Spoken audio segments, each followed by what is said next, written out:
of the house, the one they talking about, word of mouth. The boxing playhouse, without a doubt.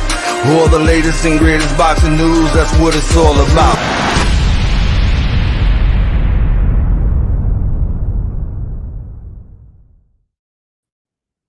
What's up, guys? This is Platinum Playhouse, baby. And I'm Sakura A, and I got Emelio Santana with me tonight. And of course, we're on our music, 90s tip, getting our groove on with the 90s hits.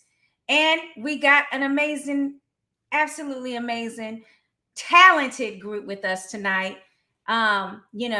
Let's go ahead. Oh, and somebody from St. Pete as well is in this group, which is just pretty cool. Well, we're going to get to that. So let's go ahead and have Emelio introduce them a little bit more. Special Generation.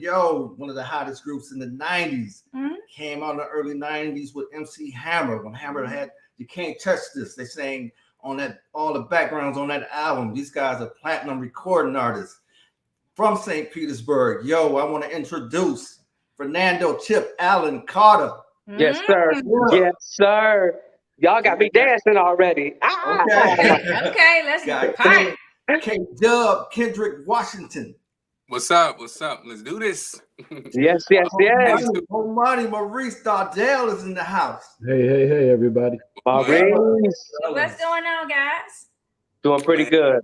Good. Well, first of all, thanks so much for being on the podcast tonight. We've been excited all week about having you guys on and asking you a couple of questions. Emilio's gonna be more music, but I got to get the tea. I need to know what was happening in them back rooms, baby. Come on, I know what was happening backstage. I need to know who had the finest chicks. I'm just trying to dig a little bit more, and I just want everybody who's got a lady at home to remember, I'm talking about back then. I'm not talking about right now. Okay, right. So I don't want to get none of y'all in trouble. Before we go, thank you very much. Appreciate that. To say, let everybody know how this group started, how long ago, who started this thing. Wow. Okay, I would say way back, I think the original group was named Perry. So I think me and Fernando connected in the neighborhood, man, in St. Pete. So and I actually went to high school together, But in that same neighborhood, we had Maurice as a writer, we should say, back in the day, and being a part of what we were doing, man. So I think the spark of just getting it together was me and Fernando in the neighborhood, Yeah. And Chip, you can add on that.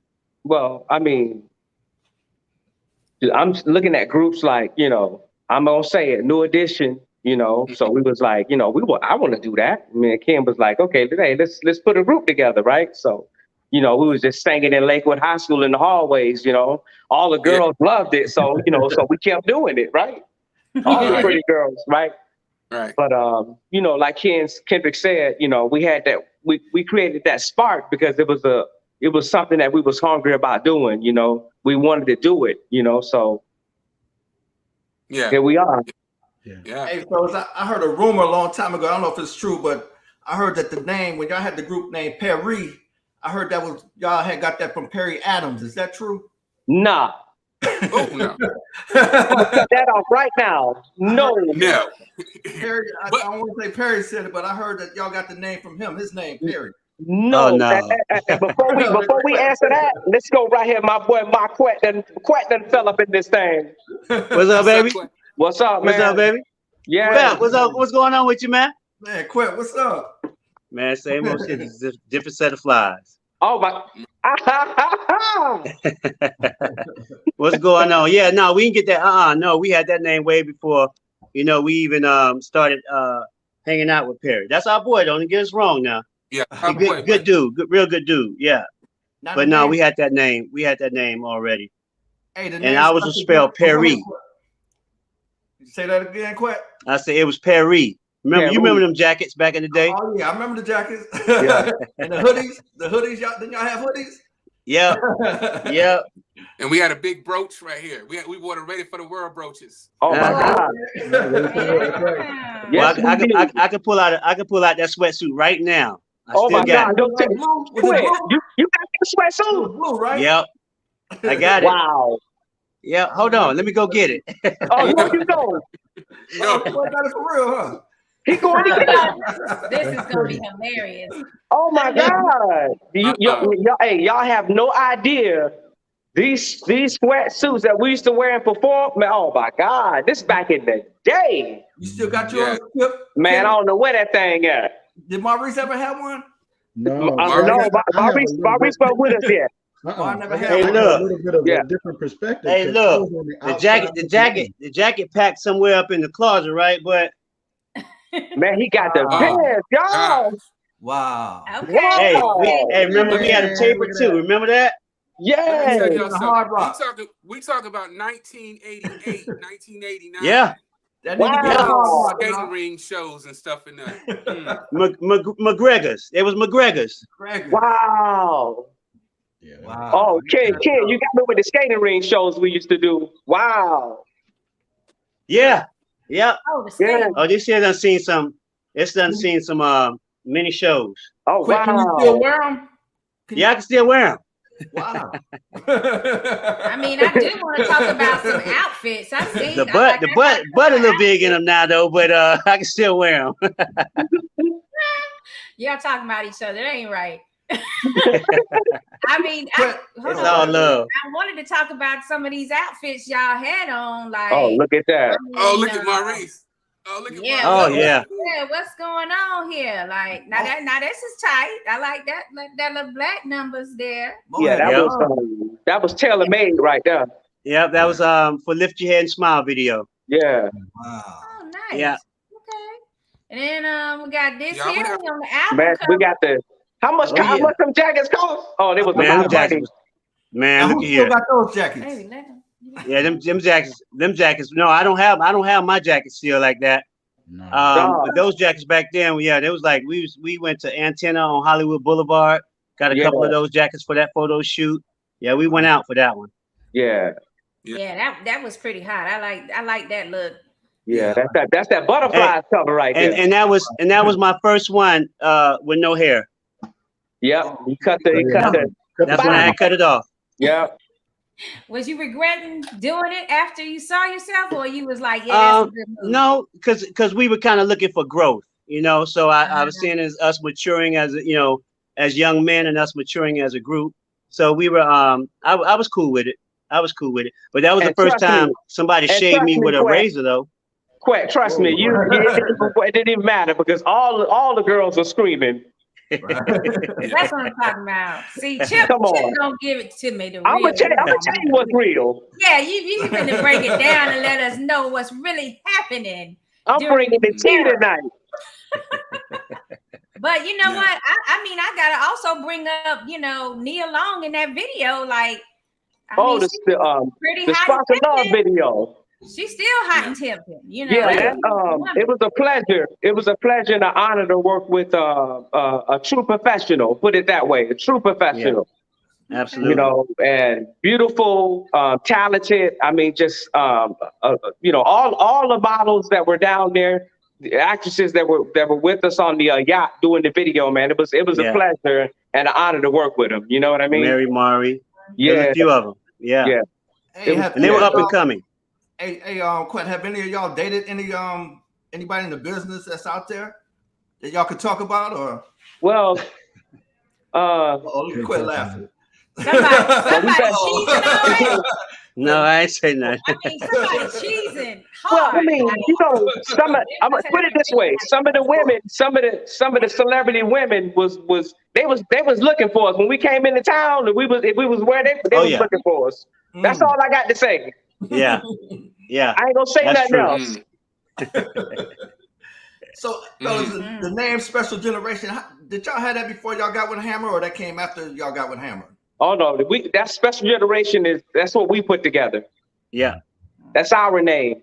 Yeah, well, what happened was we started doing our homework when it was time to start working on the album, and we found out that Paris was taken by a women's gospel group. And so we said, okay, we need to come up with another name. We were already in LA, and we said we need to come. So we started shooting ideas with different names, and we had Special Generation. If y'all remember, fellas, we had Special Generation a long time ago with Mike Allen and Darius and all them, but we had never did anything with the name. And Maurice was back with us too back then.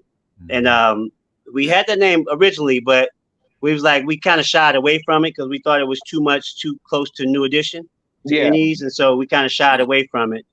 But then when it was time, we was like, you know what? It sounds like it's a name that's already out there. It sounds like it has Special Generation. It's big, it's bold. So he's like, let's roll with it. So we rocked with it. Yeah.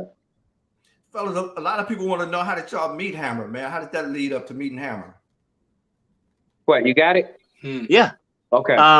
Well, Ernest Gibbons, Papa told Hammer about us in Texas, in Houston, Texas, when he was out there doing the show. And Ernest asked if when he got to Tampa, if he would let one of his groups, open up for him. And Hammer was like, yeah, that's cool. So we was like, shoot, we getting ready to go open up the Budweiser Superfest, Yeah. Because Hammer wasn't big at that time. He was starting to rise. Up and let's get started. And so we went there. He was actually opening the show. And so when we got there, we were ready to go, but Hammer was running late. And he ran so late that he had to come on and just do a quick show and get off because, they'd be on a time schedule. So we couldn't sing for him then. But he told us to come back to the dressing room, or come back to the hotel with them and just, hang out that night. And so we stayed. We went to the dressing room. Went back to the hotel that night. And we just started singing for like some of the dancers because they all kind of welcomed us with open arms. Yep. And so we just started singing for like Blackberry and some of the roadies and some of the guy dancers. Felton Pilot was in there also because it was a small posse then. It wasn't but a handful of them. And so when we were singing, Big Lou, Hammer's brother, came in and he heard us singing. So he sat down in the bed. He's like, man, y'all singing. He said, let me call Hammer. So he got on the phone. He called Hammer's room and told Hammer, come down here, hear these boys, they blowing down here. Hammer was like, they ain't blowing like that. So Lou put the phone to where we were. And when Hammer heard us, not even 2 minutes later, he down in the room. He's like, hey, can y'all sing this here? Can y'all sing this here? We were singing everything that night. I don't think we didn't even go to sleep that night. We stayed up till like 5, 6 in the morning, just singing. Everything that Hammer was asking us to sing, we were singing. And he was like, man, look, can y'all come on the road with me tonight? And so y'all can record this album with me. We was like, yeah, well, let us go home at least say bye to our people, and we'll get on the road with you. And he's like, I tell you what, he said, we're gonna be in Albany, Georgia. He said, I think it was like that following like 2 or 3 days later. And we were like, okay, well, we'll meet you there. And I asked my sister, and her boyfriend actually rented a van and took us and dropped us off in Albany, Georgia. And we got on the road, and that was it. Man, that was it. Are you serious? Oh yeah. And we never came back home. Break I ever seen that's like one of the fastest breakthroughs. Yeah, that I've ever heard of. But you know what? But that whole time for years we didn't go to no parties. We didn't do none of that stuff that teenagers do. We were in the garage sweating and rehearsing. So that's why that night when we started singing all that stuff, we were already ready. Yeah. We were already ready. So it didn't happen overnight, but it kind of happened overnight. You know what I mean? Yeah, exactly. Hey, we were preparing. I always tell a lot of people, y'all was like the perfect example of being ready when the opportunity comes. Y'all was like the perfect example for that. I always tell people, y'all was always ready. Yeah. And we didn't just think about it. We didn't have like we were doing shows, but we were still doing it when we didn't have shows. We were still running. We would run to Lakewood and do miles around the track and then run back home. We were still doing that without anything in sight. You know what I mean? Because we knew that something was coming for us. We didn't know what, but we knew something was coming, and we just wanted to stay prepared, and that's what we did. Yeah. And see, a lot of people don't know our story. A lot of people don't know our story, but before Hammer and before, we were flying to like Chicago, but we were flying out to LA and doing shows and stuff like that. Wow. You know, so Yeah. a lot of people don't know Yeah, that, but we was already doing stuff. What'd you say, Ken? One of our look, I'm gonna tell you, I'll give you another jewel. The first time that we flew out to California, we were brought out there by no other than Michael Harris, which was Harry O back in the day. We didn't know that back in the day, but he brought us out there to begin with. He was starting a record label called Godfather Entertainment, and he wanted us to be one of his first little R&B groups off of the label.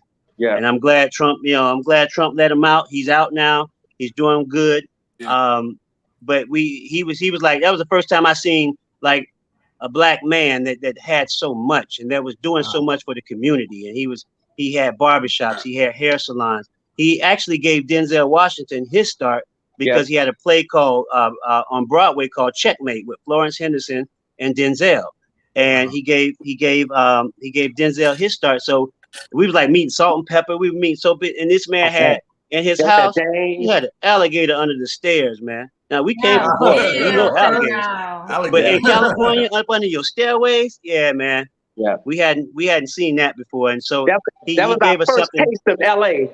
Yep, yeah, and it was a good taste too. You know what I'm saying? It was a good taste, you know. And then, I believe everybody has to pay dues. Everybody has to go through struggles. So it got real. It got real at times, you know. But we kept it together and we stayed faithful and we prayed. Yeah. Ken, go ahead, Ken. That's right. I can say it really got real, man. We were very hungry, and I can say patient with ourselves because we started out in my garage.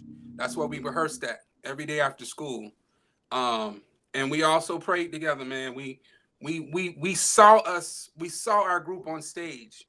We kind of visualized our future, you know, at a young age. So by the time we got our break, we were ready, you know. Wow. And Maurice played a lot of part to that because Maurice was when he joined us at that time, he added the icing to the cake because it was to pair the four of us. But when he came in, he added the icing to the cake because Maurice, we were already rehearsing at Enoch Davis Center in the neighborhood, and Maurice was the writer and really gave us that cultivating sound that we needed. We were a group, but we didn't have our own sound. Yeah, he was the missing voice. The missing voice. Right. Yeah. Hey, fellas, when I first moved down here from Milwaukee, I don't know if Chip remember this, but I went to Chip House because my brother, he had went to Chip House doing, you know, door to door. He was the Jehovah's Witness.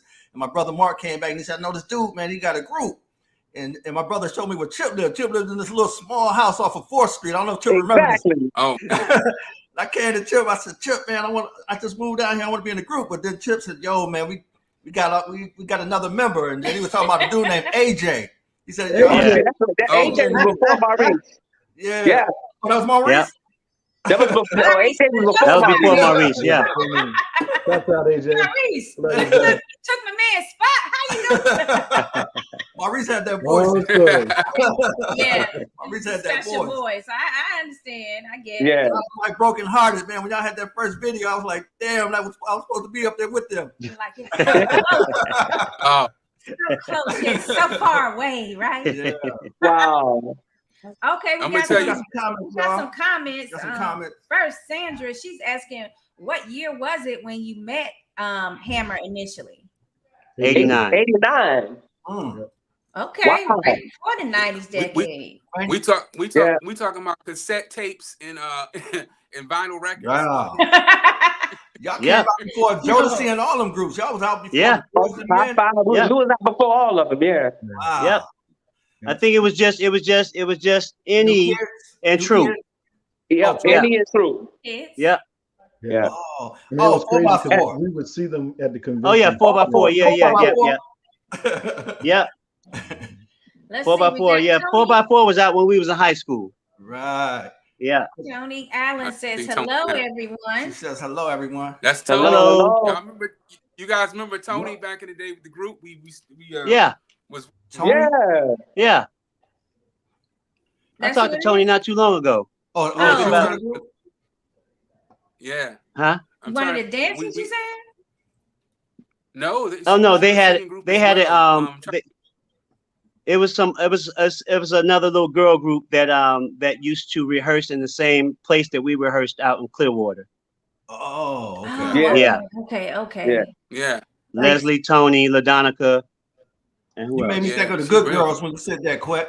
Oh, Oh, no. That's my baby Jay We and met them in Shereen LA. and DeMonica. Yeah, we met them in LA. Oh, Yeah. y'all Yeah. Yeah. did? Yeah. Good Girl stories? We got Huh? yeah. That's our girls, man. Oh, Yeah, okay. yeah. I just talked Yeah. to Joyce. I think the day before yesterday. We always call each other and shoot the breeze. When Yeah. Jesse Powell passed away. Yeah, Oh my goodness. yeah. Hey, before y'all got a group, man, I want to know each one of y'all background. How did y'all, learn to sing, or was y'all in the Singing church? background. Yeah, man. How did it start for each one of What y'all? got? So I'll start first. Since these brothers on camera right now, I'm telling y'all, this is some of the most talented people I know. So I'm gonna start first. Okay. Man, for me, I had to teach myself to sing. I listened to my uncle's records. That's when I was inspired to do it, because he had like the Jackson 5, he had like West Side, he had Lakeside, he had Earth, Wind and Fire, he had all those types of albums, right? So I would sit down, man, and just listen to him. And I knew right then, I was like, man, I want to do this. I want to be a singer, right? And so I kind of just listen to the radio. I listen to different artists that I like, and that's pretty much how I learned how to hold a note. You know what I mean? Yeah. Okay. Who next? Yeah, me. Don't forget chorus too, bro. We took chorus together. Hey, chorus crack. Oh yeah. Y'all sure did. That's right. That's right. Yeah. In high Yeah. school? High school. Yeah. Okay. Yeah. Me too. I had chorus in high school. There you go. Ensembles. Yeah, Man. But Chip, I would say remember we rocked them boots that one time? Oh my God! We ain't gonna tell nobody that though. Hey, tell us. We was doing this. We was doing the skinny jeans and the boots before anybody. Them band boots, them big old band boots. But we're gonna leave it at that though. Was called Sweet Unique. Sweet Unique. Yeah, Sweet Unique. Yep, that was the group. Yep. Yeah. They were very talented too. Yeah. I was Kendrick. For me, I was inspired at a young age watching my uncle. He had a really well-known band in St. Pete and all the way up to like Florida region, Washington Jam Band. So I was watching my uncle perform live and getting the chance to, just really understand what music was about. And that, I think he really instilled it into me, And that's, like I said, when we and Chip hooked up, we was like, man, we could do what they doing, So, but I think my uncle had a lot to do with that. Yeah. Wow. Yes. Uncle Leo. I remember. Yeah. Yeah, when you met Chip, you had a Jerry curl, didn't you? The Chip Man, we all had Jerry curls, bro. Oh, I had Jerry Couldn't go without that activator. Y'all like ready for the world. Yeah. Oh my God. Yeah, I remember I begged my grandparents, when you get out of that product, you'd be like, please, Yeah. I gotta get something quick. That's right. I need some activator. Okay, that was crucial. That stuff got to be looking wet and crisp. But Chip didn't need no curl. Chip got the natural curl. No, this stuff, man. This I call this my because my pops, he wore his hair long, and I never did. I would always cut it off. He would always ask me. He said, "Why wear your hair long? You need to do it." But I would never do it. But my pops is gone now. But I do it now. I ain't gonna never cut it. I'm just gonna wear it long, and that's it. Okay. Yeah. Like that. Yeah. I mean, it helps when you got nice hair. You can do that. Yeah, you can do That's it. right. Yeah, That part. some people, right? That part. Some people they wanna do things and it just ain't quite there. It's just a little off. That's right. Okay, who's next? Maurice. We need to know, how did you get into music? How did you start? Well, I wasn't. Me and Maurice came up and we went to the certain church coming up, and so we were in the church choir. But believe me, I was more nervous in front of church folk than I am in front of 120,000 people. You know, it's just something about church people. You got to be on your P's and Q's because they'll check you, you know. And when you're in front of 120, 180,000 people, they coming to see you. You know what I'm saying? Church people ain't coming to see you. That's a good point.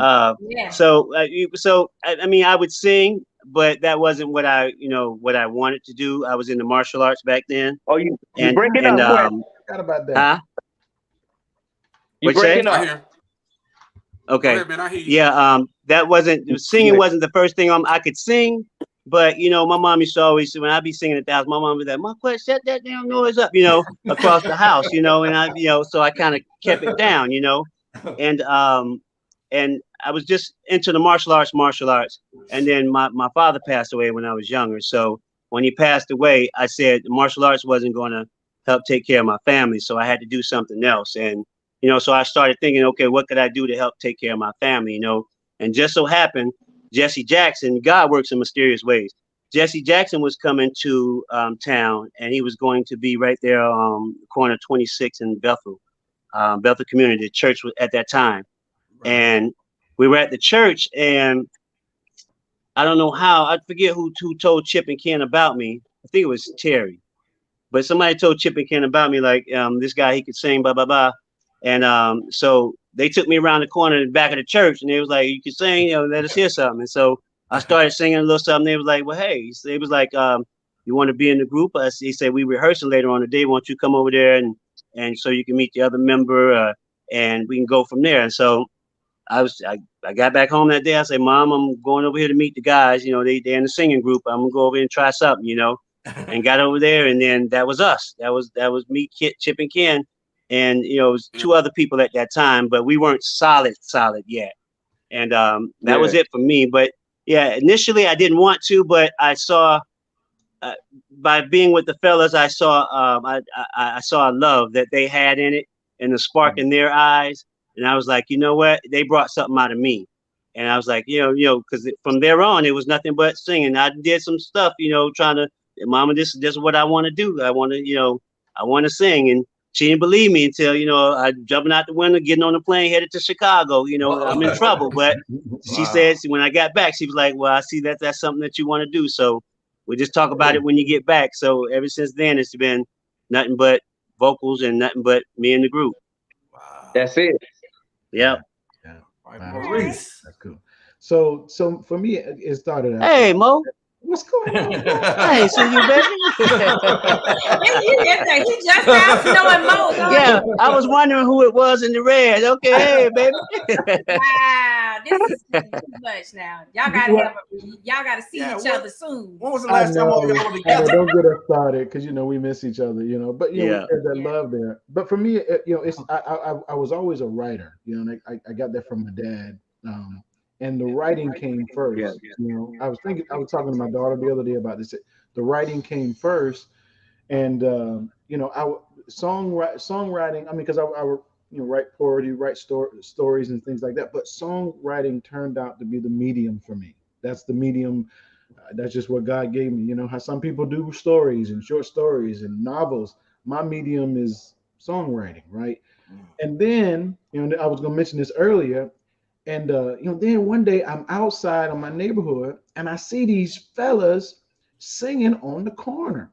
And I was like, dang. And that was back when Ready for the World was rocking. You know, it was back when, you know, I remember I'm finna date you. Roxanne. Right. Remember that? But so they were singing. Like, dang. Yeah. And so Ken became my sounding board for all of the songs I would write. Every time I write a song, I'd go over to Ken's house. Hey man, Ken, check out the song. And then he would listen, man, that sounds good, Reese. And then Ken was the vehicle to let me hear all kind of new music. And then I began to get a little bit more courage in singing.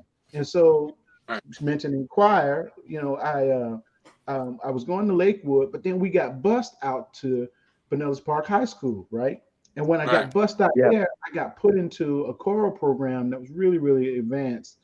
And that opened up my horizons, just broadened the horizons, you know, and I actually began to cultivate, you know, singing, you know, like madrigals and operetics and learning technique to where I started to leverage my voice in ways, because I'm just gonna be real, y'all gonna laugh, but I used to think that if you didn't sing like Ralph Tresvant, that's how I went back then. But so then I got exposed to Jonathan Butler and got exposed to all kinds of genres of music. But then Guy came out, man. When Guy came out and I heard Aaron Hall, it just blew my mind. And so now I'm singing Guy, I'm singing. Today I'm singing. I got my ear to the speakers, listening to Take Six and listening to Stevie Wonder. And so that was sharpen the swords of my ability to harmonize, in addition to developing my singing chops, because I couldn't do what Ken could go. I had to develop up to that, because I was trying to sing with jazz, and then that's how we blended that thing together and Quet. So that's how we developed. But it started out with just being. Guys, it was about the guys, but a vehicle for the songwriting, right? And so as I developed as a singer to accommodate my songwriting, I joined the group Special G, who I'd sing, and then the rest is history. Yeah, there you go. Yeah. And the two songs, I'm gonna give Reese his flowers right now. The two songs on our first album, Another Place is one to me. Another Place is one of the greatest songs ever. And You Are My Friend. And You Are My Friend. Maurice. Oh, Maurice wrote that. Maurice. Oh yeah. Both of those. Oh yeah. Oh, fellas, how did Charlie get in the group? Oh man, Charlie came. Charlie was the fourth guy to come in. Mm-hmm. Yeah, right? Am I right? What happened was what I seem to recollect. Because we started Lakewood that year. That was my first year going to Lakewood, my 11th and 12th grade year. And Charles, I think he was starting another group. He had him and somebody else, and he heard about Perry. Chip and Ken. Perry. And so he talked to Chip and Ken and pulled Chip and Ken in. And once he pulled Chip and Ken in, I was still over there with Mo, Ladarius, and Mike. And then Mo kind of got silent for a minute. And then I was like, okay, well, let me find the boys, what's going on. And then Chip and Ken told Charlie about me, because I think the other guy had gotten out of the group or something. Mm-hmm. And then they told Charles about me. And then one night they said, hey, we're getting ready to go to rehearse in Clearwater. You want to come with us? So we want you to audition for Charles. I was like, yeah, let's go. And so once again, went out there that night, and then that was it. It was the four of us. And then, like I said, but then Reese was always there in heart, because like I said, Reese wrote so many songs for us back in the day. I mean, I remember all kinds, man, Charity and a whole bunch of different ones he had. And like he was blessed. He's blessed with that talent to write. And he writes from another perspective. I just wanted to hang around. I would be carrying the bags, because I was the youngest. Yeah, but you were humble like that, though. You were. You really were. They was the stars, because they had come and gone to LA. They was doing shows, and I was just like, wow, so it was real cool for me. Wow. Yeah, man. Hey, y'all, Charlie. I was gonna ask y'all about Charlie, man. You think can he still hit them high notes? Oh yeah. Yeah. Sure he can. Oh yeah. Charlie hit those notes like butter. Yeah, like buttermilk. He hit them so smooth. Yeah. Mm-hmm. Yeah. Wow. We got a twin brother that can hit him too. Exactly. It's twin brother. Carl, yeah. Oh, his brother. I mean, identical. Identical twin. Identical twins. Mm-hmm. I've never seen his brother, and I knew he had a twin, but I've never seen him, man. Wasn't he in the military or something? Yeah. Mm-hmm. Okay. Yeah. Hey, Quinn, when you was mentioning going to Clearwater, I had a tape of y'all a long time ago, man. Y'all was singing a Coca-Cola song. Oh, man, that's it. That was our Coke commercial. I had a Coca-Cola song, I remember. Look, we were so far ahead of what we were trying to do, because I mean, like I said, when we rehearsed, we didn't just rehearse like with music and practice our steps, but we literally would sit there and sing for hours a cappella. Right. A cappella.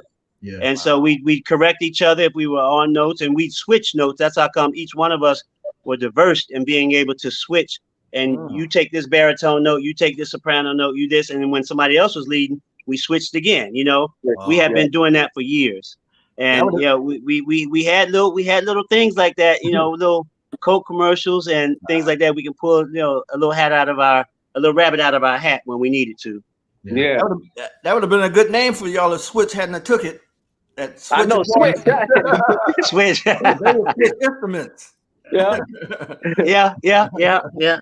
Hey, y'all, we got a few comments here. Tony Allen, she says, how would you guys compare your music to what's out today? Like Chris Brown, Tank, and Doja Cat? Yeah. Oh, man. Well, go ahead, baby. Go ahead. I just want to say, we wouldn't really try to compare it because what we did, we set out to be trendsetters. Yeah, we had a different sound. You know, it was never worried about what anyone else sound like. We were just Special G. You know, that's it. Like I said, we learned from the greats, Temptations, Marvin Gaye. Halvin and the Blue Notes. You know, we were trying to cultivate our own thing, and still to the day, if we were to do a record, a new one, we wouldn't want it to sound like anyone. We would, you know, like let everybody be in their own lane. You know, Rude Boys when Rude Boys song come on, right? High Five. You know? Right. Yeah. I that answer that question, we would still be the same. And I want to add on to that question. I have some new music out. So if you go to Spotify, Apple Music, iTunes, YouTube, put in Fernando Allen, you'll hear my music, and it's comparable what's going on today. Yeah. Cool. Yeah. Right. There you go. My 2 cents You got here any as well. love songs in there? Got some love songs, Chip? I got a love song in there. Okay. All right, long as you keep it real with the love song. That's what's missing. Oh, I got that. We need love. You know, we need love back. Hey, we gonna dance. We gonna make love. We gonna do all that. Okay. We got. I mean, let me throw my 2 cents in here as well. So one thing about today, so you know, I'm just gonna take a little time here. There was a time when it was thought that, and you would hear comments like, "Man, ain't no real singers out there no more," and you know, "Man, how come they don't do it like they used to?" Right? You can't really say that now. And what has happened is that the technology age and the social media age has democratized the platform. Anybody can go. I got my Mac right here. You can bring up, you know, GarageBand sound as good as Pro Tools sounded 10 years ago. Yeah, dude. If you got the will, if you willing to YouTube it, you know, you be sitting up there learning the YouTube video. You know what I'm saying? You can learn to utilize things, you know, and people like you know, and then there was another time when, you know, it was said that, well, you know, that's just sampling. They use an auto tune and all these different things that people say. That's what I would give credence to. Yes, it did undermine, you know, true quality singing at first sometimes, but now people can be so creative with these tools to where it really is an art form. I mean, nobody would have thought that what Kanye did, you know, the things that he did with samples and the way that he modified tonations and, you know, genius. I mean, he just did so many things that it really has leveled the playing field that it's just do you, right? You know, do you and let you be you. You know what I'm saying? You know, it's going to be an audience out there for it, but you know, it depends on if your goal is to try to, you know, be famous. Is your goal to try to make a lot of money? Is your goal to try to, you know, that's right, you know, be known amongst your peers? It kind of depends on what your goal is, right? Because you know how we did it back in the day. Ain't a lot of people kind of doing it that way because the record company's expecting you to be able to show that you have a following before you even get in the door to do, you know, you know what I'm saying? There you go. It's very, very different. But I love the creativity and how, you know, from, you know, there's just so many groups from Moonchild to, I mean, they're just so the span, you know, you would see people singing and doing things that we only associated with one part of the culture back in the day. I hadn't known nobody to be as soulful as some people are today, but you know, I just went to a concert the other day with a group called Services, blew my mind. I was like, how do you boys grooving like that? How do you grooving like we would groove, right? And so It's a lot of amazing music out there. A lot of amazing music, R&B, soulful singers out there. So it is. That's my take. Let's go through some comments. Yeah, I was gonna say, like, it's the same way in boxing now. Like, they want boxers to have so many followers and likes and different things like that before they'll match them up with fights that they might have earned, in previous fights, or like they are like a top ranked contender, and they yet and still may not get that title shot because somebody else that's not as good as them has way more followers. See, I didn't know that. You schooling me right now. And that's boxing, yes. That goes back to a good example. Yeah, Jake Paul. That goes back to it's always been that way. Word of mouth is the biggest type of advertisement, So if you had a following back then, people were going to look at you. People were going to pay attention to you. If you didn't, people weren't. That kind of carries over to this generation as well, but it's just more prevalent now. It's just like you have to have it now. You know what I'm saying? The record labels no longer take you and groom you and get you ready and have you in rehearsal halls rehearsing now. They want you to already be prepared. They want you to already have your following. Right. So the work on them is less. You know what I mean? Yeah. Right. I would love to pick your brain about what you just said about boxing, because I'm from the day when there was Larry Holmes, there was I hate to say it like this, but I'm looking for the meat and potato fighter where it's like bam, you know what I'm saying? Yeah. So all of a sudden I look up, I blink, and all of a sudden UFC is the thing, and then all of a sudden not just male but female as well, and it's like these people can get out. You know what I mean? So Winky Wright is one of my best friends. So Winky's been around from St. Pete. He's been around for a long time. And fighters used to duck him. They didn't want to fight him. They tried to wait till he was coming down, to fight him. You know what I'm saying? But with Winky, either he beat you or he make you look real bad. He was a southpaw. So he's real good at. He's like what we were back then, when the way we were rehearsing and we were getting prepared. Wink was doing the same thing back in the day. Wow.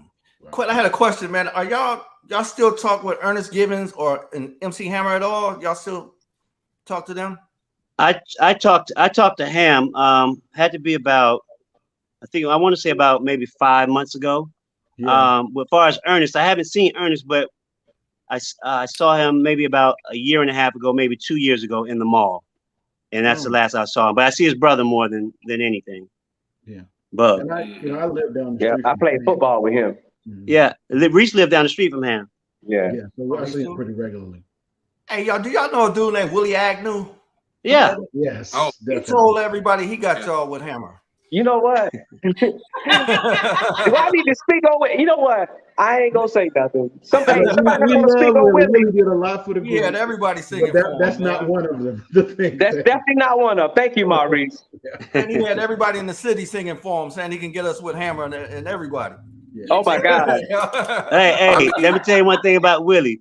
Willie had the gift of gab. Now Willie show talk you into something. You know what I'm saying?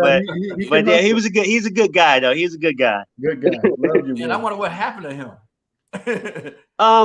He's around somewhere, because I know about.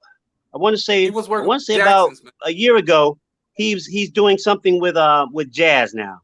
With jazz? Okay. Yeah, he's writing songs with jazz now.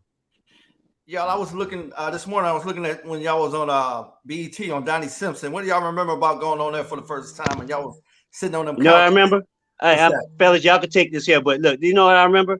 I remember getting on that Cessna from the concert, getting on that Cessna. I saw that pilot get out there and spin that propeller like that. I was like, Lord have mercy. It was a 7-seater, so it was just us, our management, and the pilot, and the whole time it's shaking like this. Oh, I was like, I don't want to get on that no more. Wow. That was it. So we flew in and we did the show with Donnie, and then we left. That right after that, we got right back on the plane and flew back out because we had a show that night. Yeah. I just remember really down. Yeah, when you were right. Yeah. I was gonna say when we were in high demand. Oh, go ahead, Ken. When we were in high demand and Love Me Just For Me took off for us. Things happen so fast, you know. It's like when you in high demand, I mean, we were catching planes and doing 2 shows in a day and getting off of one show and then flying to, you know, it was really, really crazy, you know. No sleep. It was, hectic. No sleep. Yeah. But I remember doing that Donnie Simpson show, the BET show. We did it twice. And one time we had to sing live. And I lost my complete voice. Y'all remember that? I lost. Hey, that's the same one y'all sung "Happy Birthday" to me, right? We did it on my birthday, right? Exactly. Wow. I don't remember that one. Okay, y'all, we're gonna check out some more comments, questions. What's her name? Tony Allen said, "Where's Mr. Charles Salter now?" I hit Charlie. I just hit him again, just trying to bring him in. But Charlie is celebrating his birthday, so it's his birthday today. Yeah, he out here in California. Yeah. Okay. We got another. What's another question? Okay. What's that? Rashad. What's that? Rashad Allen, R&B singer Lloyd sounds like Marquette when it comes to singing. Okay. Said, Wait, we were just talking about that, weren't we? Yeah. Chip always say that. Okay. Lloyd, listen to you. Yeah, that's what. Yeah, you always say That's that, bro. probably what happened. He was just like you probably was one of his idols, and he was like, "Yeah, I like the way he sounds." Mike Race. That's a Like, great JB in Clearwater was that dude. JB. JB. Yeah, that ring a bell? JB. I'm trying. I don't know who that is. I don't know who that is. Okay. We did a lot of shows in Clearwater too. Yeah. Tony Allen said Coke is it. Oh yeah. Oh man, she remembered it. She remembered it. But I do want to say, man, I do want to just give some shout outs real quick to people who really helped us. And we never really had the great time to tell them how much we appreciate. We appreciated everybody, but we had this one cat, X-Man, Kenny Martin. Kenny. Kenny. Now he was like a silent 6 member, I would say. But he was on the road with us for a little bit too. That's right. Okay. Yeah. Antoine. Apple. Yeah. Antoine. Yeah. Antoine. Right. Yeah. Oh, there you go, right there. Yeah. Oh, there go Kenny right there. He said, "My brothers." Oh yeah. Kenny, what's up, bro? X-Man. Man, X-Man.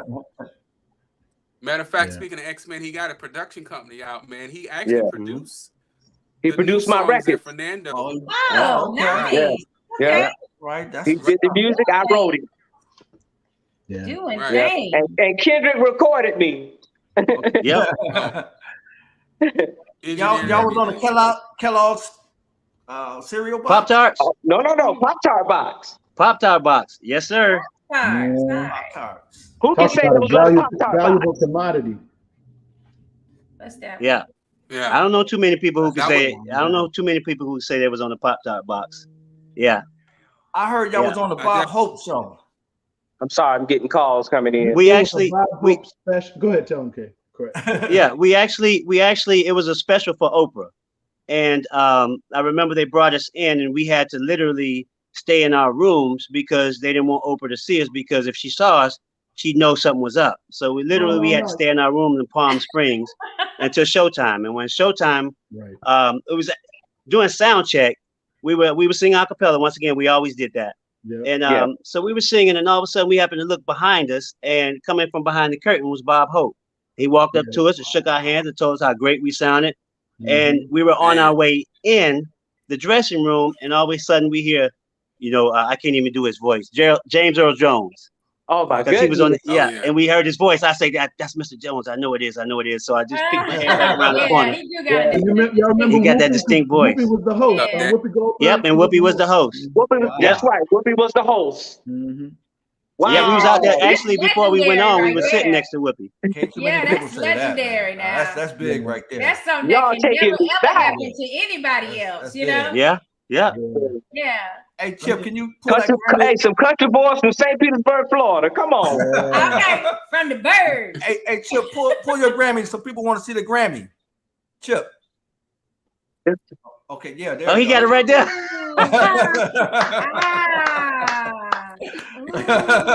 Man, you something else. Nice.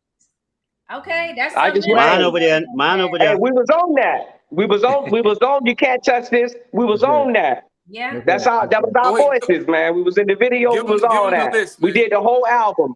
Have you seen her? Yeah. Huh? Have you seen her? All You that. was all on that? Yeah. All that. Now, fortunately, we were yeah. We were fortunate enough to actually meet the remaining members of the Stylistics. They actually came up to us. I think it was in Cincinnati, and told us what a good job we did on that record. And we was like, thank you. You know, that's big props right there. And you know, and let me speak to the business side a little bit of it, relative to what Chip just showed. I mean, there's so much knowledge out there now available to people who want to be serious about the music industry in ways that aren't obvious. I mean, because everyone gets the attention about the videos and being on radio, but it really can't be a business. There are advocates out there that have fought to say that people who are background singers, they should get their due credit. That Grammy that you're seeing there is an example of that. And I mean, they're just, you know, the main thing, or one of the main things you want to do is you just want to have your head on in a way to where you're trying to accomplish something that's not temporal, not something that's just short term, right? Yes.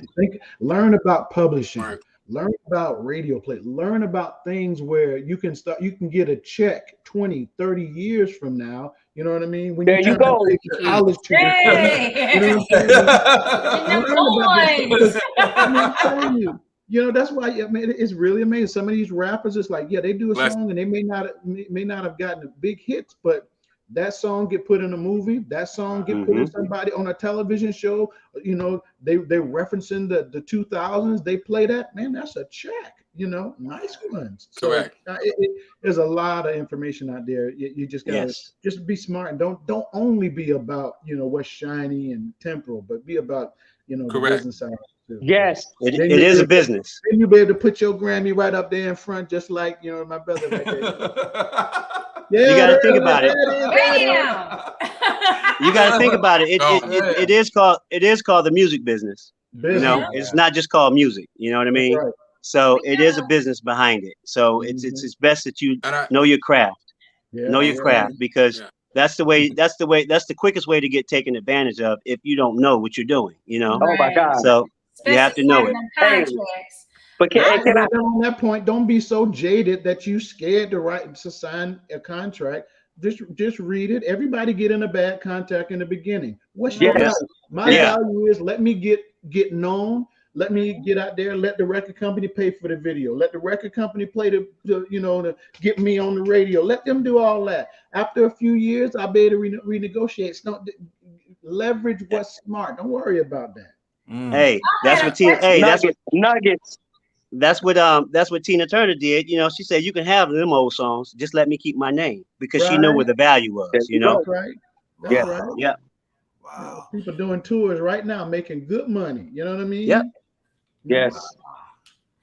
Oh, my question was about, you know, after Hammer shut things down and you guys wanted to go to a different label or something like that, did y'all encounter any issues, you know, to sign in with a different record label?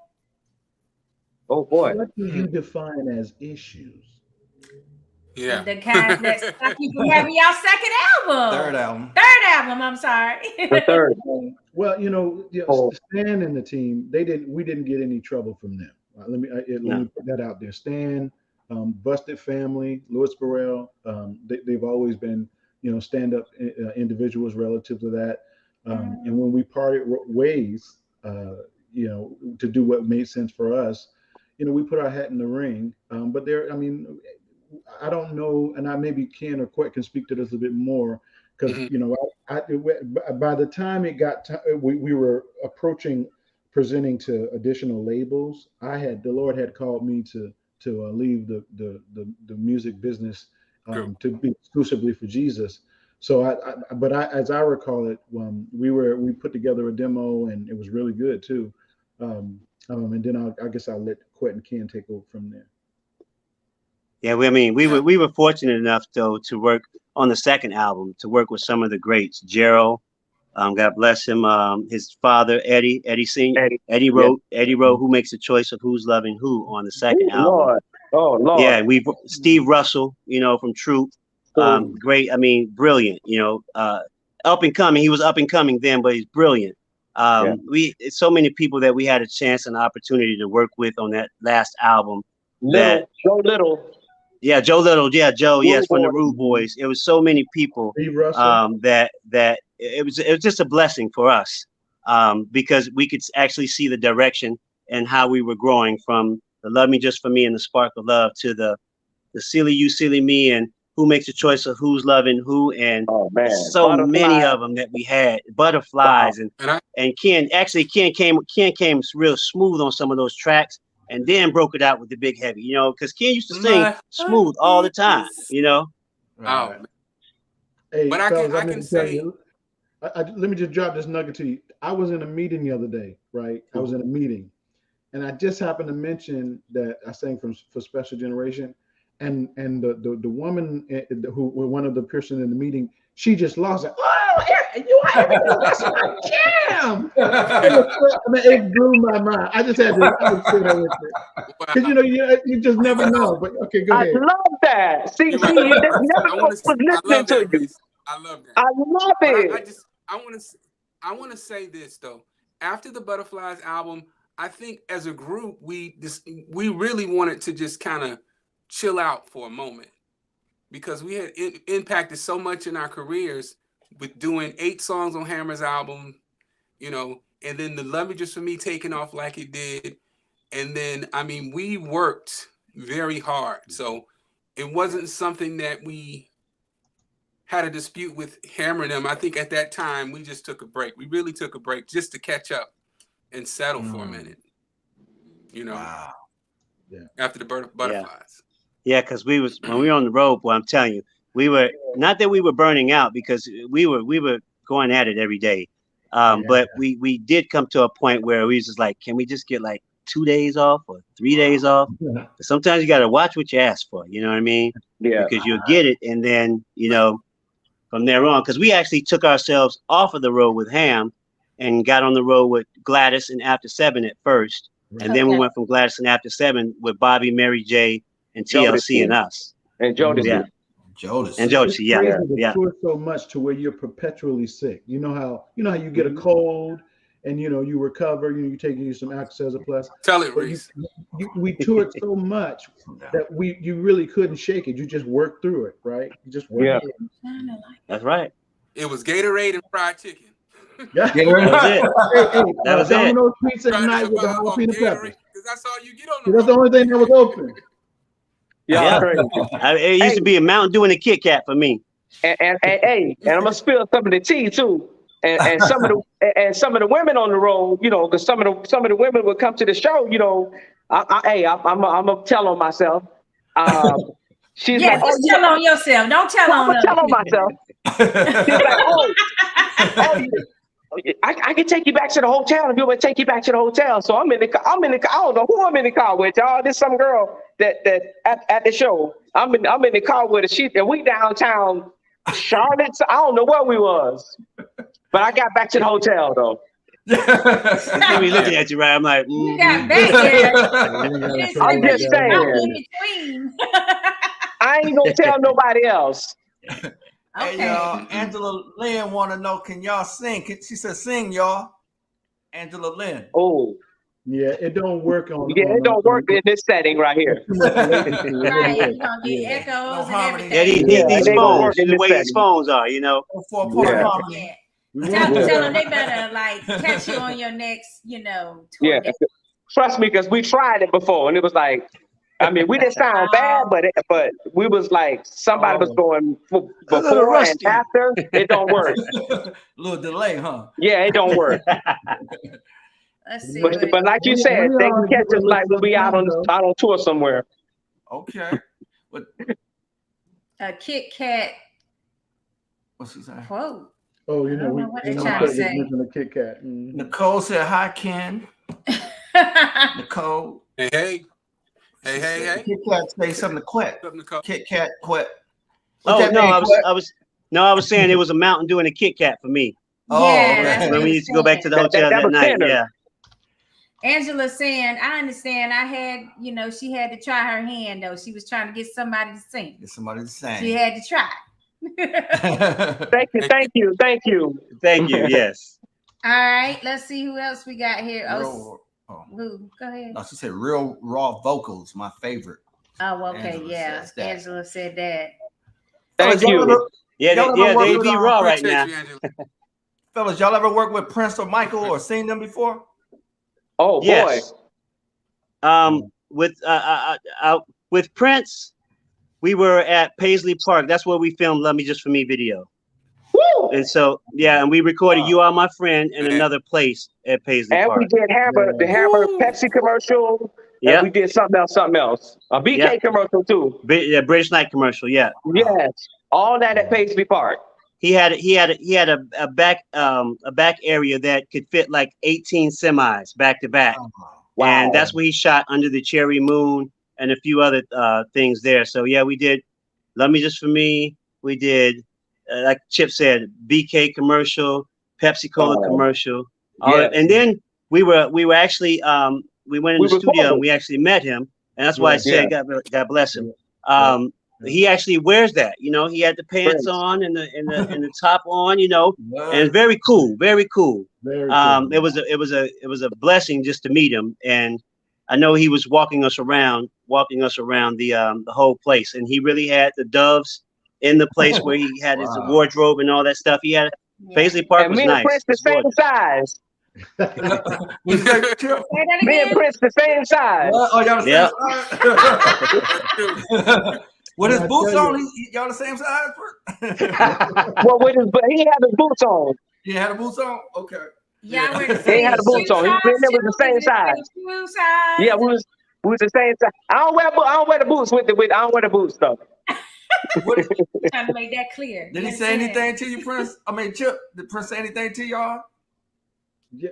Well, he was just kind of, just talking. We just talking, when because you got to in a talking mood. when we were out there, you got to think that that people looked at us as if we were the biggest things out at that time, because we were selling out stadiums, so they looked at us as we were on the same plane as them. So we would just have normal conversations, Charlie, wave. Charlie. I text you. Hold on, Charlie Pop. Oh, Jay. Happy birthday. Can't hear him. Happy birthday, man.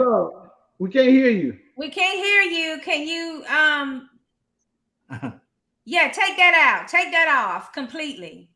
Yeah. I hear y'all. Okay, Okay, good. Wow. Well, you got all five of us. Is somebody missing? Is somebody else missing? Oh my God, that's all. Everybody. That's it. Yeah, that's everybody. Man, the hope. Wow. Welcome, Charlie. Wow. We didn't think he was gonna make it. Happy birthday, Charlie. And happy birthday, yes. Yeah. Welcome. Thank you. Been a long day today, but it's all good. I'm alive. Amen. Happy birthday, bro. Yeah. Charlie, I asked the fellas, man, could you still hit them high notes? You better believe it. And I'm ready. You know what I'm saying? Ain't no Mr. Tinkers over here. I'm all in. You know what I'm saying? Okay, Maurice, he's saying that he's gonna need to go soon. So, did you have another question for Maurice? I just want to tell Maurice, I appreciate him coming on. Maurice, let the people know what you're into right now before you leave. I will. Let me leave you with this little anecdote as well, though. So we were talking about Paisley Park, and this is a good segue into what I'm doing now. But when we went to Paisley Park, we have been training in Fremont, California for the Hammer concert, and the culmination of it was that we were going to go and just kind of silo in and get our head in the zone for the Please Hammer Don't Hurt 'Em tour. And so at the same time, we were finishing the album, our own album, but we were also rehearsing for the Please Hammer Don't Hurt 'Em tour. So we go to Paisley Park and we do this recording.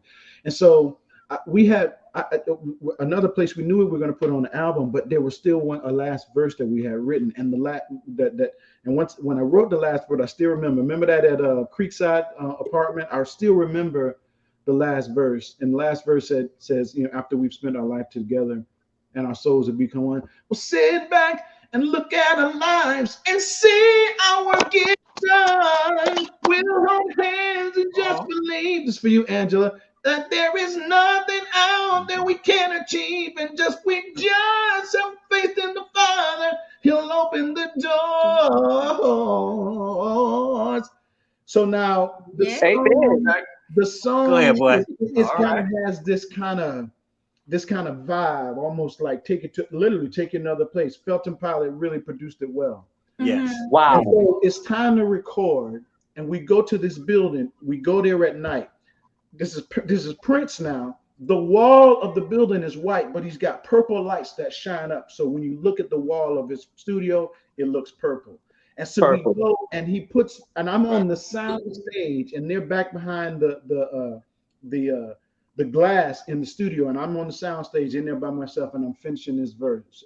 And it was just, it was extraordinary. And for me, you know, because of the way the song ended to make mention of, you know, of God, and how the ultimate thing in love within a relationship, you need some more songs about love, is that you and that one in a relationship where you're also one with God, and you feel like you're going to go there together.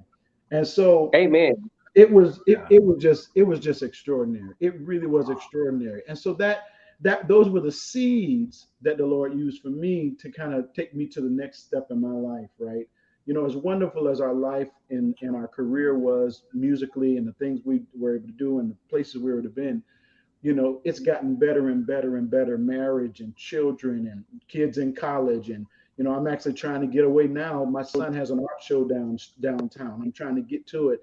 Those wonderful things are the progression of our lives that really make it wonderful. And so my progression is that I pastor a church called Born Again Tracy. It's primarily online, but we also meet here in Tracy. And so you can look me up here on Facebook, on the Facebook page. And we have worship every Sunday, Bible study on Thursday night. But I think that's a good transition for me to go. And it's been so wonderful spending this time with my brothers and with you. Yes, sir. Cora, yes, sir. And Emelio. You know, I just appreciate this time. And so I guess that's about it for me, guys. Hey, Maurice, one last thing, man. Would you ever move back to St. Pete? I will have a house in St. Pete. Absolutely. But I don't. I mean, my church here is called Born Again Tracy. And so we're in Tracy, California. So unless the Lord says, you know, he's going to move me to a place, another place to pastor. Another place. Another place, huh? Yeah. Because that's the only way actually. But I definitely will have a home in Florida. Absolutely, no problem. Hey, we appreciate you coming on, Maurice. Thank you so much, and thanks for hitting those couple of notes for us. I did that. I hope it didn't distort too bad. No, not at all. Yeah, I think it just happens when more than one person, tries to sing together. But you sounded good, bro. Yeah, yes. And that's a great experience to share with. Love you too. Check you out next time. Be safe. Okay. Charles, I had two people, man. Charlie, you hear me? My brother Mark and a guy named Tron wanted me to tell you, hey, man. Tell him, hey, let's go in the house, you know what I'm saying? Is it your brother, buddy? That's my twin. I never met him, man. I always heard about your brother. Hey, what's up, brother? There you go. What's up, baby? What's up? He getting that eating on. We having like tell your brother happy birthday as well. I definitely will. Well, I don't know what I'm thinking. That's right. It's Carl's birthday too. It's Carl's birthday. I'm seeing him. I think it's that headset thing. It's picking up all the noise. Let me do this. Bluetooth off that headset. Hello? Your headset, Charlie. Yeah, but I won't be able to hear you. I got too many people here. Okay. It's giving us a big feedback. Yeah, it's like loud. So what I do, I'll mute it, and then if I have to talk, I'll talk to him. Okay, let's go ahead and ask him his questions, Charles, so he can get back to his family. Charles, I was talking to the fellas, man. We was mentioning a lot of songs, but one of my favorite songs by y'all is "Lift Your Head and Smile." And I know you leading that song. Well, you started off. Yes, sir. Yeah, man. What you remember about that time, Charlie? I think we always transitioning into stardom. I think that we as the group was growing to know one another. And that song there, Lift Your Head and Smile, I mean, I was going through something, I don't know about anybody else, and that song helped me a lot to mature and to be a better person. Right. Okay. Well, I'll tell you something about that though. Go ahead, quick. Pep, check it out. That song, Lift Your Head and Smile, and we had another song called I Miss You. Okay. Right?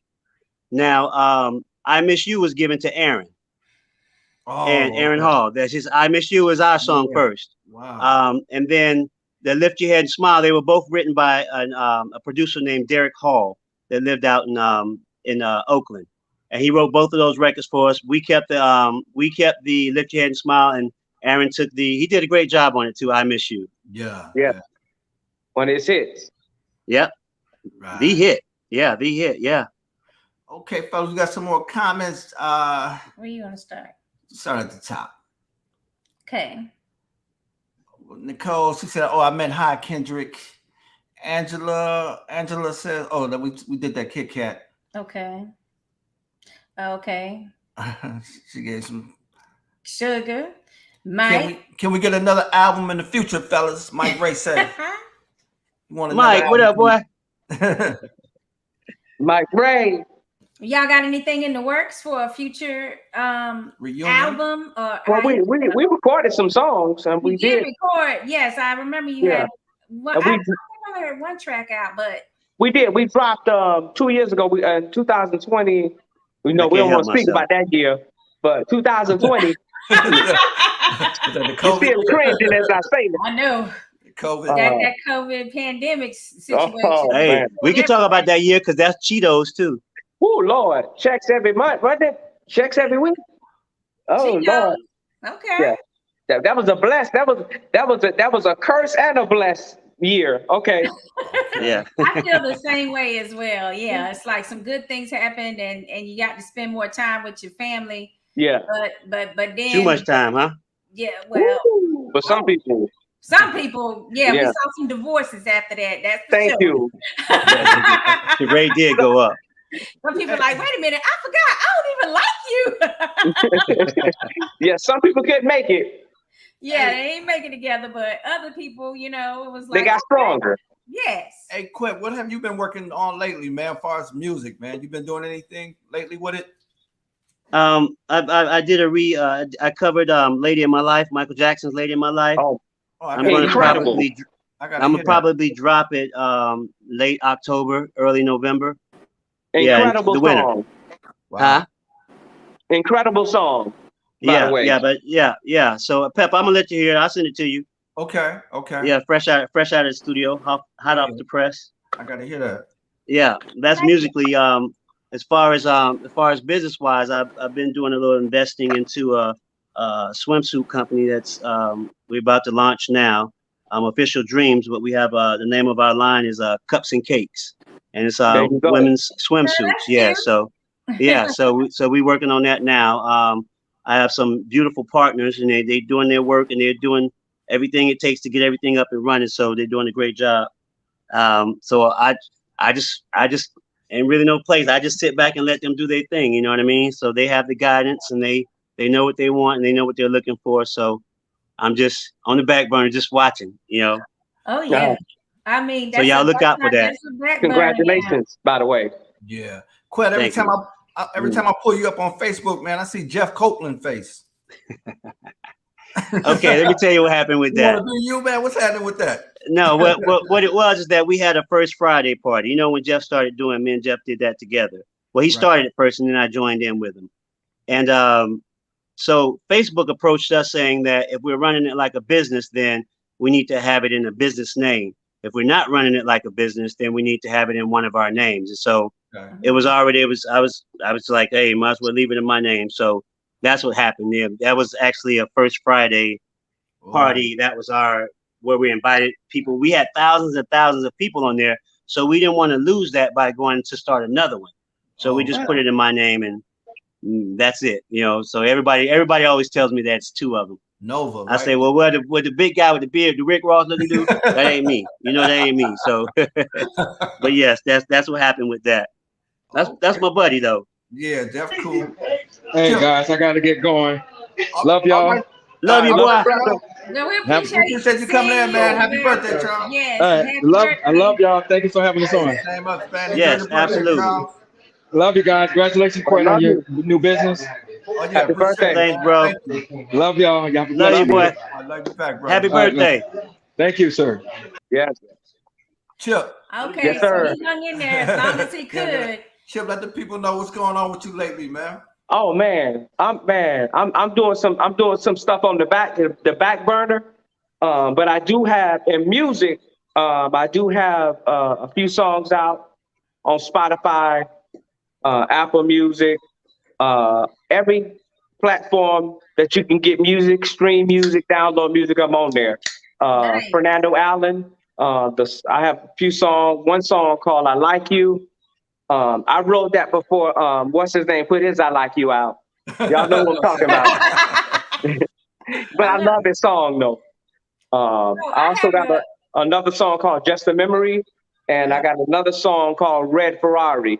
Red Ferrari, okay. Clever songwriter. I wrote that. I wrote those songs. Yeah, those are nice. I heard a little bit of Red Ferrari. I like that too. Yeah, and X-Man did the music. That's right. Oh yeah. Okay. Yeah. That's what I was gonna say. I have a request. I mean, I want to see you do a duet with Chip. Oh, we go. Oh, we. So I need to come to St. Pete. Yeah, come on to St. Pete. Yeah. We go to Maquet Studio, Chip. Hey, I'm coming. Hey, y'all welcome.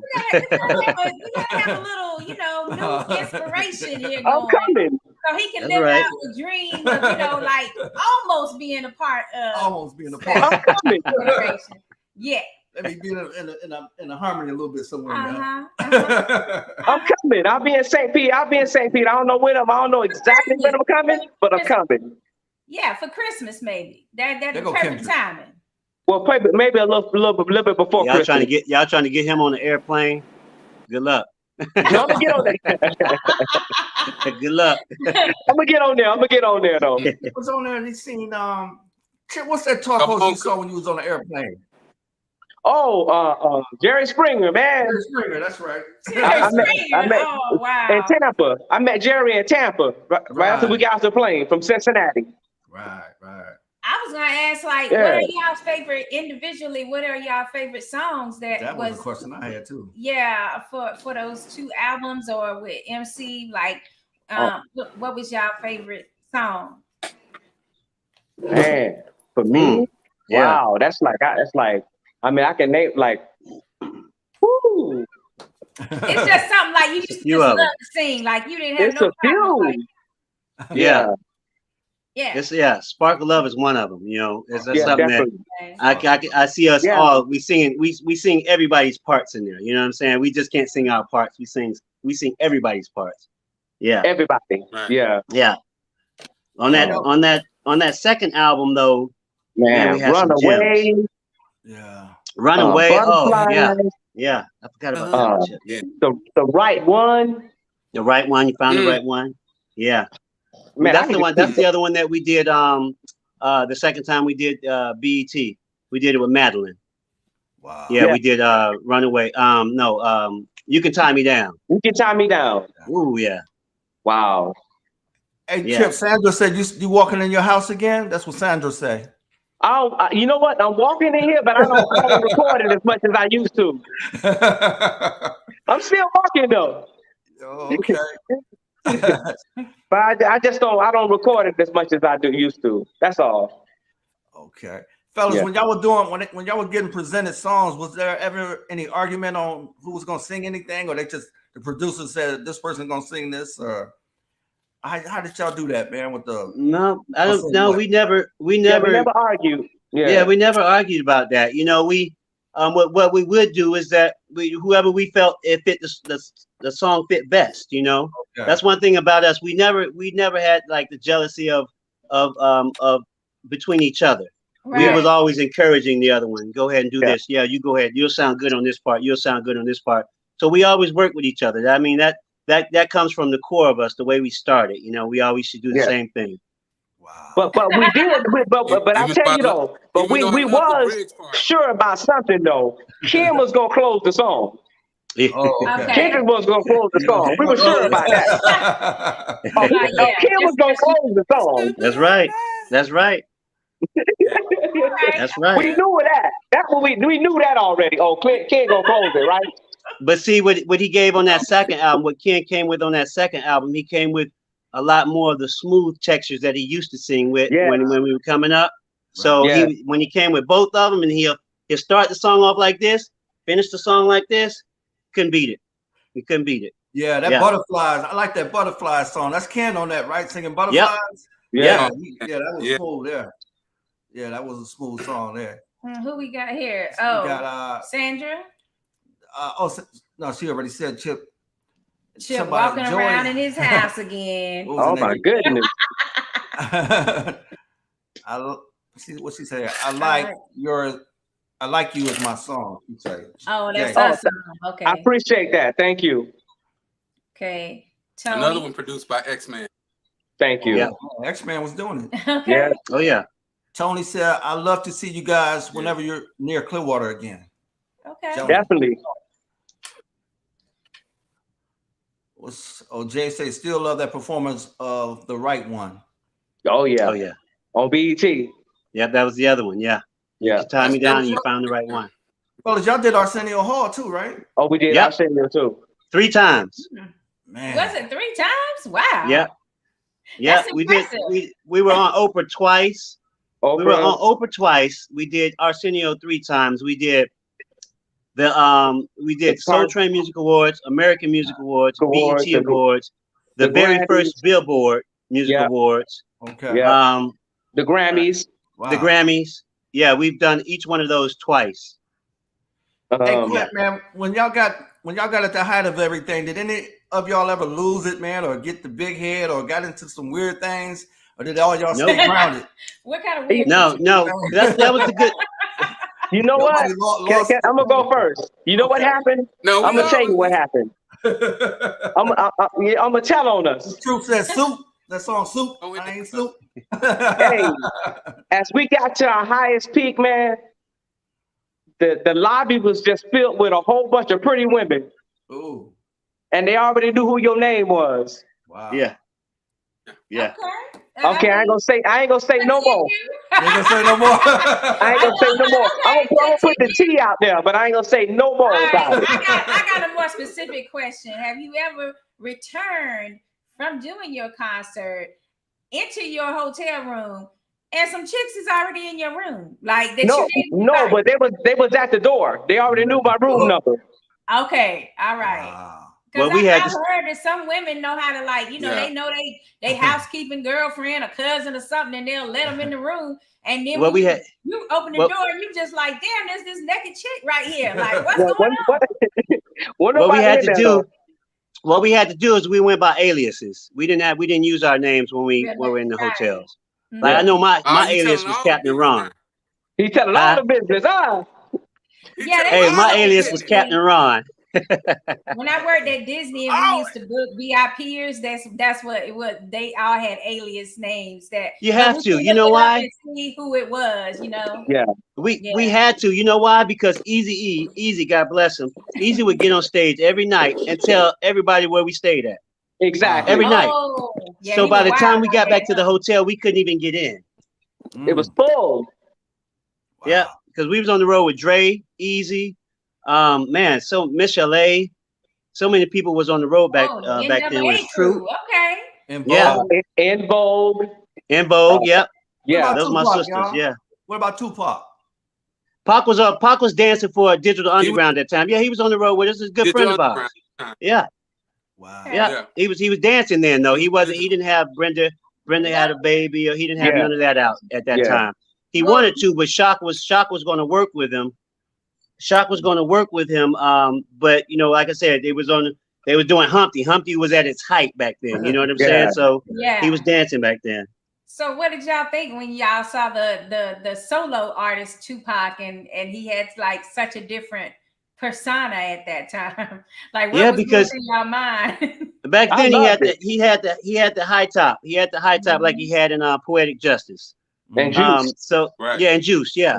So it was good. It was good to see him. I mean, it was good to see him doing his thing because I know he had always wanted to do. That's one of the things that he wanted to do. He wanted to get out there and speak and give his knowledge. You know what I'm saying?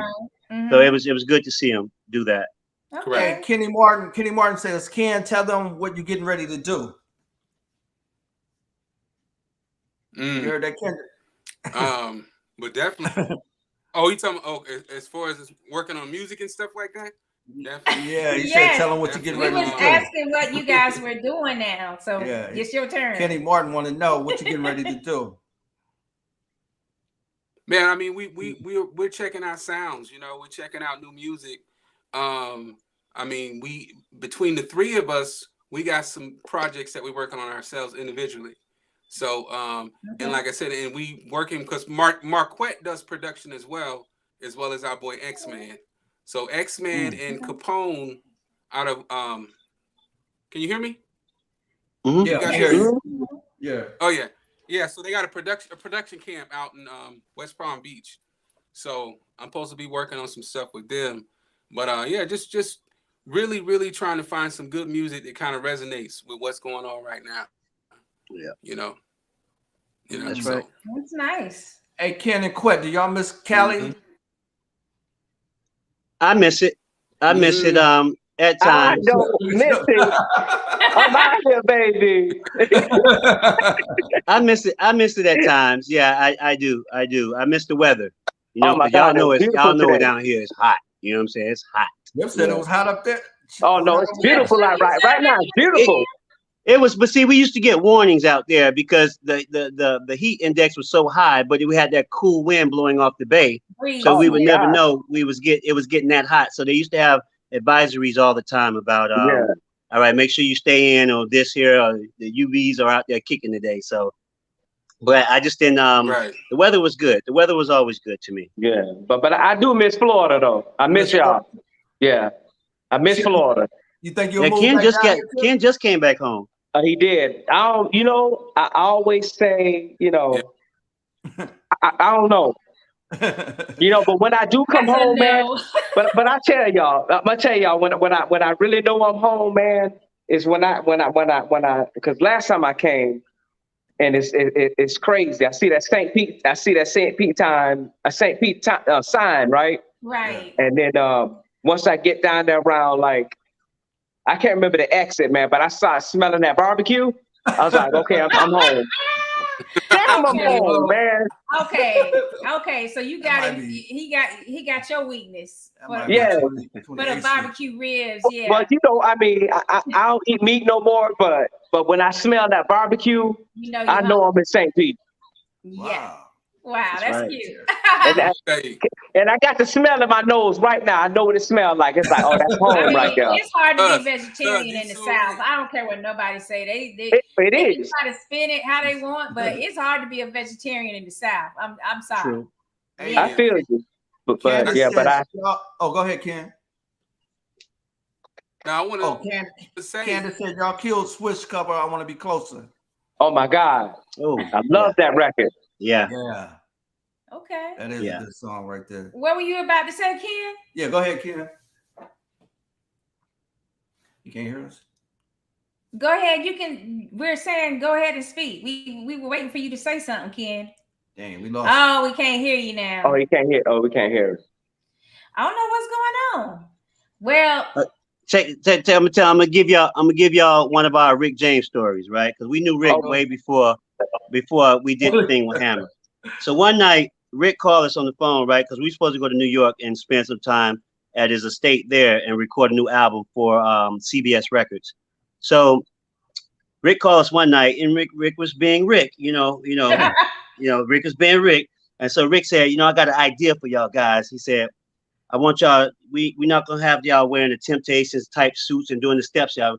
I want y'all to put on some biker shorts and some tight tops and put some braids in y'all hair. He's like, man, you done lost your mind. You know what I'm saying? So we was going at each other back to back, and Rick was like, no, y'all gonna do this. We was like, no, we leaving. So about 2 days later, when Rick was fine, he called back and he said, you know what? He said, y'all boys were right. He said, y'all stick to doing what y'all do with the steps and the way y'all look.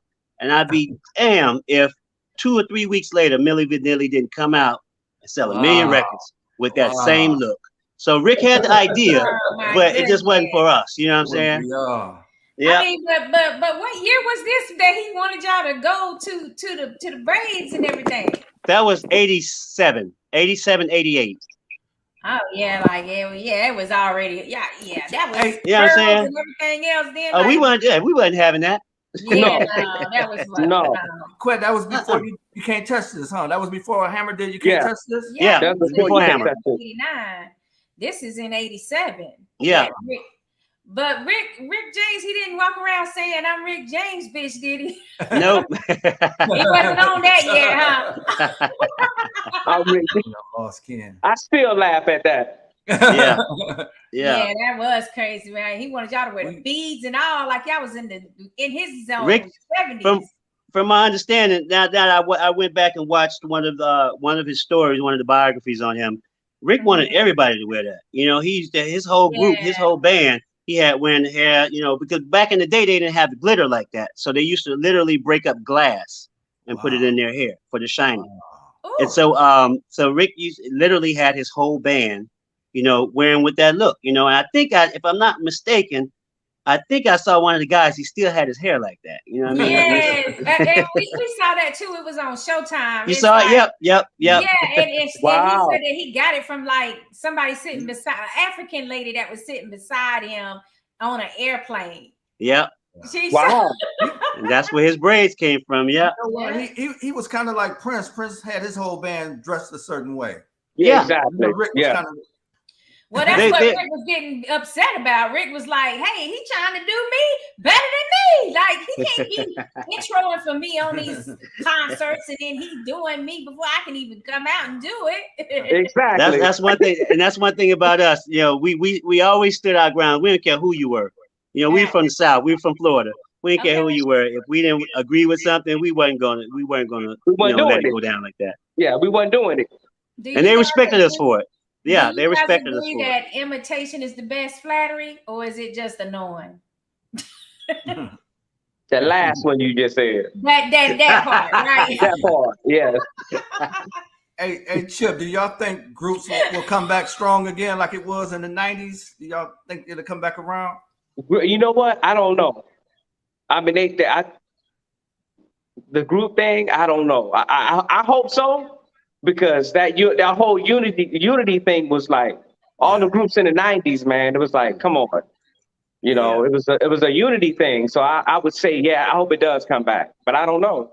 I mean, I just see how much money people spend now to go to these concerts, like, you know, New Edition, and you know when they put like Jodeci, New Edition, and who else was it? Charlie Wilson. I think it'll all come back around again because that's the way music is. Music goes around in a circle. It does come in a circle. It evolves, but it still goes around in a circle. Yeah, and I think groups eventually. So. Yeah, I think groups will eventually come. It just takes the one group to start the whole trend again. You know what I mean? Right. Just like it takes the one solo female to start the female thing.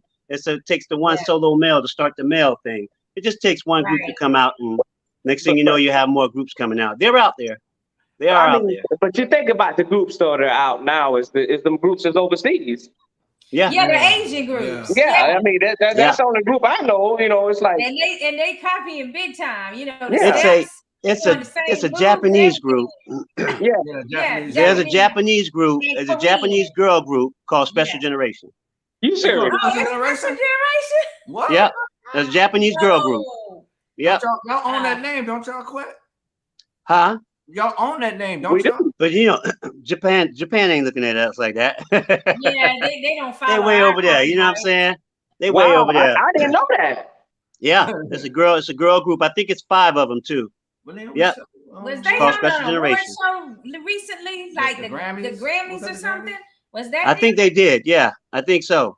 Okay, all right. Oh, they sounded hard. Wow.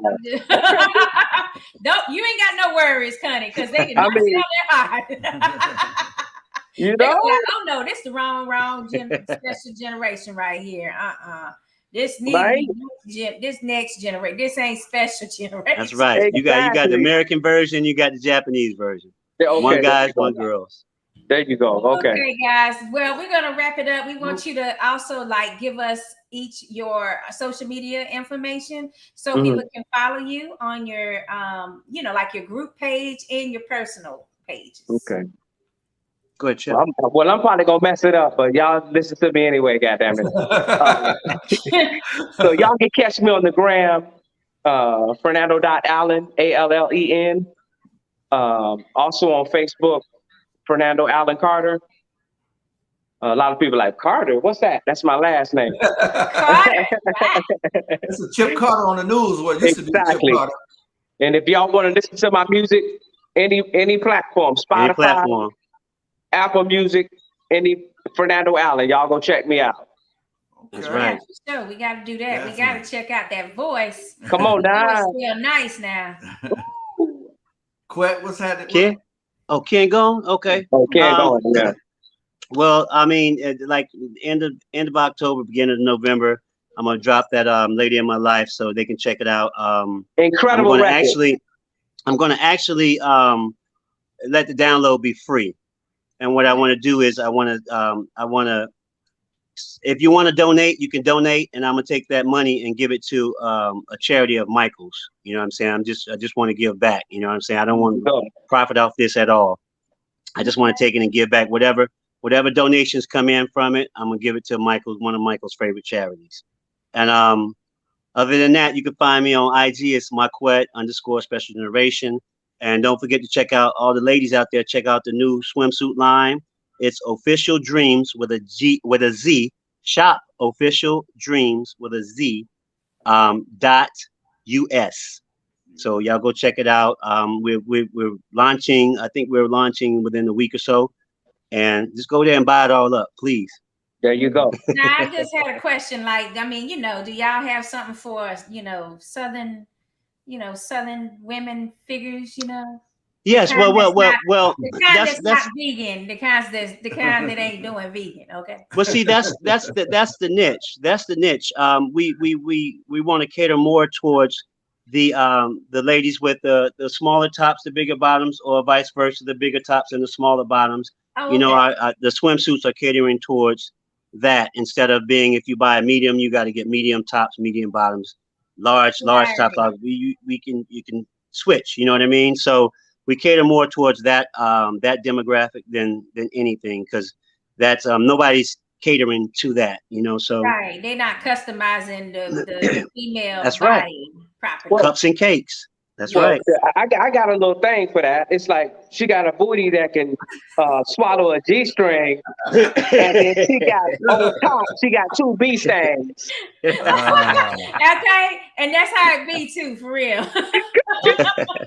Hey, Quet. I'm sorry, Facebook. That's funny. Quet. Carol wanted to tell you, hey, Carol. Remember Lampley? Carol Lampley? He said, yeah. Hey, Carol. Girl said, hey, man, and I want to know how's your mother doing, man? Mama's good. Mama's good. I was with Mom last night. Yeah, she's good. And I ain't seen Carol since I think it was elementary school. Wow. Yeah. It's been that long? Wow. It's been long. It's been a long time. Wow. Yeah. Retired from the military in a couple months. Yeah. She's in Germany right now. Oh, really? Wow. Okay. Yeah. Yeah, we were kids, because I remember her and Sonia. Because my dad when my dad started cooking those crabs in the backyard, the whole neighborhood would be lit. Got them hooked now. Man, look at here. The whole neighborhood would be lit. Everybody be gravitating right towards the house. And he'd feed everybody too. That was him. Wow. Yeah, I haven't seen Carol in a long time. Yeah. Yeah. Your sister either, Sabrina. Crabs, Sabrina just had a birthday on the 14th, a couple days ago, Quet. Oh, yeah? Tell her I said happy birthday. Yeah, absolutely. Wow. I will, man. We got one last comment here. Jay Campbell, she says, dope interview as always. Great host. Hey, we appreciate it. Love, Special G. All right. Thank you. Appreciate y'all. Love y'all too. Thank you. Today, because this St. Petersburg sitting here. Oh yeah, that's it. Yeah, this same right. right here. Sandra said she went to high school with Carol. She went to high school with you too, Sandra? Well, I went to Dixie the first 2 years. Okay. The last 2 years I went to Lakewood. Oh, okay. Lakewood. Okay. Lakewood Spartans, baby. We stay closer to Lakewood now, so. St. Pete. Okay. Hollywood High, baby. Yeah. Hey, Pep, the next time a fight come, man, we got to go. Man, I was Let me just know. ready to ask you that, Quet. I'm gonna let you know the next one come up, man. We definitely got to go. All right, just let me know. too. Outside there, I'm going too. Yeah, hey Chip, when you get in town, man, let us know, bro. Definitely. Yeah, right Hey, now I'm coming over. It's a November 19th date that's floating out here for that for Vegas. Spence versus Bud. Yeah. Don't come. Okay. Don't come that week, Chip. Oh, that's my week. Okay. We're gonna be in Vegas. Hey, Pep, I think I saw you last time in Vegas, right? We might have did, Quet, didn't we? Yeah, because I know y'all be at the fights. I think both of y'all be. I know y'all be at the fights. Yeah. Yeah, it's easy for Chip to come from Cali. Like that ain't nothing. Oh, Yeah. right there, yeah. Meet us out there. Yeah, in Vegas, yeah. Yeah, Vegas. That's easy. No So we problem. might do that then. And just Chip, you just come on out there. We might do that. Yeah, let me know, and I'm gonna be right there. Yeah. So let's go ahead and we're gonna finish up. Kendrick got a comment. Love you guys for the Hey, appreciate it. Love Ken. y'all. Appreciate y'all. Love you too. Appreciate y'all. Ken, when you get your music, man, let us hear it too. We want to hear all the music. Chip. What he say? He said another comment. My brothers, myself. I got you. Oh, no problem. We got you next time. We're gonna end the show with a prediction because we got to cross over to this boxing. So it was a great crossover. Let's go ahead and ask you guys tonight's fight: Canelo versus Triple G. And I want to tell y'all, y'all special because most of the time I wouldn't even talk to nobody on a fight night. So, fellas, y'all. Hey, we stay peace, baby. We stay peace. Y'all special, man. Look, Canelo. they're both are great fighters, but I don't know. I just feel Triple G is just. I just think that he's a little bit faster. I mean, I think Canelo hits a little harder, but it's gonna be a good fight. It's gonna be a good fight. I can't call it. I can't call it, but I like both fighters. Gotcha. But it's gonna be definitely gonna be a good fight. All right. And thank you for reminding me. Shoot. Oh yeah, man. It's coming on tonight. It's coming up. It's coming up soon. Chip, who you got? Canelo. He said cinnamon all the way. Hey Chip, how you feel after stop eating meat, man? You feel a lot better? Oh my God, I'm amazing right now. You look good too. I appreciate you. I appreciate that. I'm so my hair growing, man. I got the Benjamin Button, baby. Right. Oh, okay. Man, I don't drink milk. I don't eat eggs. Hey, none of that. You and Quentin look like y'all back in the 90s, man. You and Quentin and Ken. Yeah, I mean, I'm slim and trim, baby. Right. That's right. Oh yeah, absolutely. That's one thing. That's one thing. Enough of us don't do is we don't eat right. You know what I mean? We have to. You become what you put in your body. So enough of us don't eat right. You know. Yeah. So I would tell anybody, just make sure you watch what you put in your body. Exactly. Or you can have a six pack like me. I want to eat, but you can't do that every damn day. I think that's right. With a lot Moderation. Yeah, they gotta have it, I got some. I'm gonna tell on myself. I got some double stuffed vanilla Oreos sitting on the counter over there. I'm gonna get them things after we get out. Yummy. Okay. That's my vice. That's sweets. Sweets is my vice. I only eat once a day, but sweets is my vice once a day. Man, yeah. Because you have to give your body a chance to digest the food that you do eat. Yeah. And a lot of us tend to think that, once we eat the fish or the chicken, that it goes off of us in 2 or 3 hours when it doesn't. It takes about 7 to 8 hours for it.